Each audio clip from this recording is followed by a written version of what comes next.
teman-teman, pada video berikut ini kami memberikan informasi menarik mengenai anemia pada anak sekolah.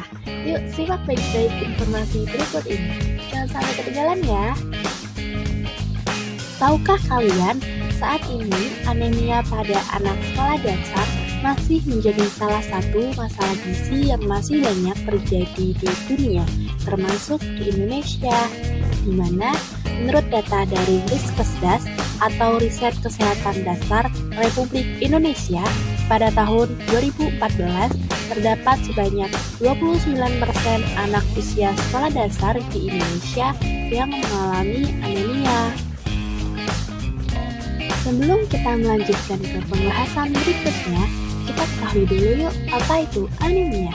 Anemia merupakan suatu keadaan ketika jumlah sel darah merah atau konsentrasi pengangkut oksigen dalam darah atau hemoglobin tidak mencukupi untuk kebutuhan fisiologis tubuh. Nah, sekarang teman-teman sudah paham kan definisi dari anemia? Yuk kita lanjut ke informasi berikutnya. Kali ini kita akan membahas mengenai tanda dan gejala anemia.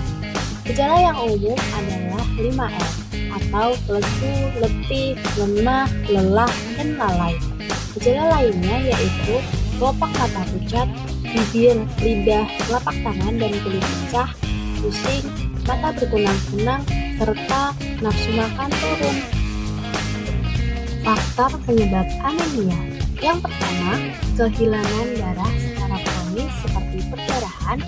Yang kedua, asupan zat besi tidak cukup dan penyerapannya kurang, serta yang terakhir, peningkatan kebutuhan zat besi untuk pembentukan sel darah, misalnya pada masa pertumbuhan bayi, pubertas, kehamilan, dan menyusui.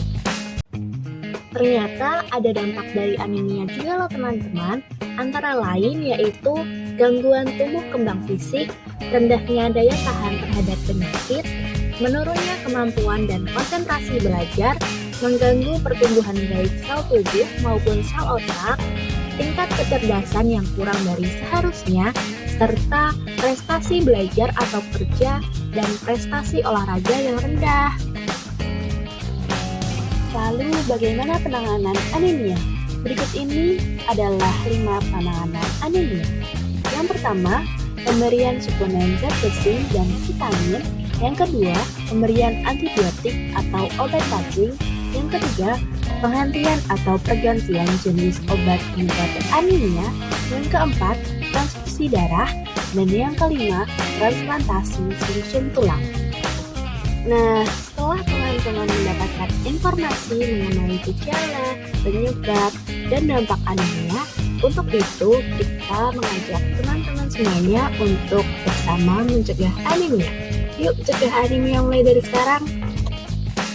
Berikut ini merupakan langkah mencegah anemia. Yang pertama, mengubah kebiasaan pola makan. Yang kedua, suplementasi zat besi.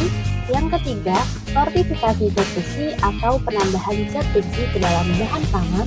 Dan yang keempat, penanggulangan penyakit infeksi dan parasit guna meningkatkan status zat besi tubuh. Nah, itu dia informasi yang dapat kami berikan. Semoga bermanfaat ya untuk teman-teman. Terima kasih, sampai jumpa kembali.